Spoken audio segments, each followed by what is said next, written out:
අද වීඩියෝ එකෙන් අපි බලන්න යන්නේ Wondershare Filmora 13 එකේ අලුතෙන්ම ආව ටෙක්ස්ට් ඇනිමේෂන් ගැන. ඇත්තටම ලස්සන ඇනිමේෂන් ටිකක් තියෙනවා. අපි බලමු. මම මුලින්ම ටෙස්ට් එකක් ඇඩ් කරගන්නම්. ටෙස්ට් එකක් ඇඩ් කරගන්න වම් පැත්තේ උඩ තියෙන titles කියන එක ක්ලික් කරන්න ඕන. මම ඩවුන්ලෝඩ් කරගත්ත titles කීපයක් තියෙනවා. මම මෙතනින් සර්ච් කරලා default තියෙන title එකක් ඇඩ් කරගන්නම්. ටයිටල් එකක් උඩ ක්ලික් කරාම ධන ලකුණක් තියෙනවා. ඒ ධන ලකුණ ක්ලික් කරලා අපිට මේ විදිහට ඇඩ් කරගන්න පුළුවන්. අපි මේ විදිහට දාගත්ත ටෙස්ට් එක ඩිලීට් කරන්න අවශ්‍ය නම් අපිට මෙන්න මෙතන ක්ලික් කරලා ඩිලීට් කරන්න පුළුවන්. එහෙම නැත්නම් අපිට කීබෝඩ් එක ඩිලීට් බටන් එකත් පාවිච්චි කරන්න පුළුවන්. ටයිටල් එක උඩ ක්ලික් කරගෙන මේ විදිහට ඇදගෙන ඇවිත් අපිට ඕන නම් ඒක ඇඩ් කරගන්න පුළුවන්. හරි. දැන් අපි මේ දාගත්ත ටෙස්ට් එකට කොහොමද ඇනිමේෂන් එකක් දාගන්නේ කියලා අපි දැන් බලමු. මුලින්ම කරන්න ඕන මේ ටෙස්ට් එක උඩ ඩබල් ක්ලික් කරන එක. එතකොට මේ වගේ වින්ඩෝ එකක් ඕපන් වෙනවා. අපිට පුළුවන් මෙතනින් අපේ ටෙස්ට් එක එඩිට් කරගන්න.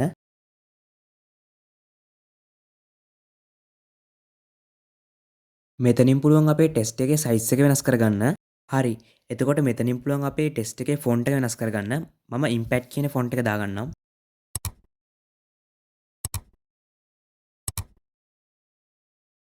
ටෙස්ට් එකට ඇනිමේෂන් එකක් දාගන්න ඔයා මුලින්ම කරන්න ඕන මේ ඇඩ්වාන්ස් කියන ක්ලික් කරන එක. ඊට පස්සේ ඕපන් වෙන මේ වින්ඩෝ එකේ දකුණු පැත්තේ තියෙන ඇනිමේෂන් කියලා ඔයා ඒක ක්ලික් කරන්න. ඒ ක්ලික් කරාම ඔයාලට ගොඩක් ඇනිමේෂන් දකින්න පුළුවන්. ඉතින් ඔයා මෙතනින් කැමති එකක් දාලා බලන්න. මේ ක්‍රමයට විතරක් නෙවෙයි තවත් ක්‍රමයක් තියෙනවා අපිට ඇනිමේෂන් එඩ් කරගන්න පුළුවන්. ඉතින් මම මේ වින්ඩෝ එක දැන් ක්ලෝස් කරගන්නම්. මේ වින්ඩෝ එකේ තියෙන මේ ඇනිමේෂන් කියන එක ක්ලික් කරලත් අපිට පුළුවන් ඇනිමේෂන් දාගන්න. මම ඇනිමේෂන් කීපයක් ඇඩ් කරලා පෙන්නන්නම්. අපිට දැන් ටෙස්ට් එකක් පටන් ගන්නකොටම ඇනිමේෂන් එකක් දාන්න ඕනි කියලා හිතමුකෝ. එතකොට අපි මේ ඉන් යටතේ තියෙන ටෙස්ට් ඇනිමේෂන් එක තමයි ඇඩ් කරන්න ඕන. ඒ වගේම ටෙස්ට් එකක් අවසානයේදී ඇඩ් කරන්න ඕන මේ අවුට් යටතේ තියෙන ඇනිමේෂන්. තව මෙතන ලූප් ඇනිමේෂන් කියලා දෙයක් තියෙනවා. ඉතින් අපි මේ ඇනිමේෂන් පාවිච්චි කරන්නේ සාමාන්‍යයෙන් ටෙස්ට් එක පුරාවටම අපි ඇනිමේෂන් එකක් දාන්න. හරි. දැන් මේ Filmora 13 එකේ තියෙන සියලුම ඇනිමේෂන් අපි එකින් එක බලමු. අපි මුලින්ම ටෙස්ට් එකක් ආරම්භයේදී දාන්න පුළුවන් ඇනිමේෂන් බලමු.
හරි.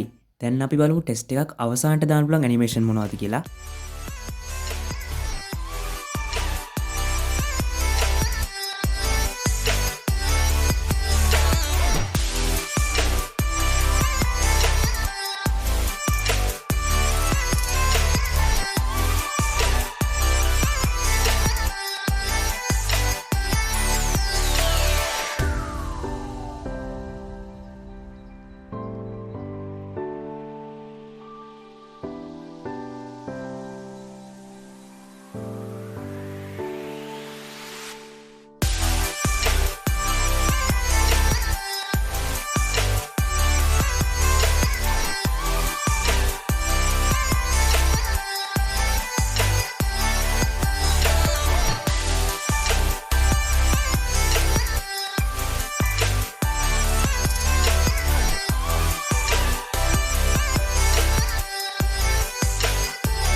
දැන් අපි බලමු ටෙස්ට් එක පුරාවටම දාන්න පුළුවන් ඇනිමේෂන්. ඒ කියන්නේ ලූප් ඇනිමේෂන්.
අද වීඩියෝ එක මෙතනින් අවසන් කරනවා. ඉතින් වාට ලස්සන ඇනිමේෂන් ගොඩක් දකින්න පුළුවන් වෙන්නේ නැති කියලා මම හිතනවා. වාට මේ වීඩියෝ එක වැදගත් වුණා කියලා හිතනවා. තවත් කෙනෙක්ට බලන්න ෂෙයා කරන්න. ඒ වගේම සබ්ස්ක්‍රයිබ් කරන්නත් අමතක කරන්න එපා. තවත් දවසක මේ වගේ වීඩියෝ එකකින් ආයෙත් හමු. සුබ දවසක්.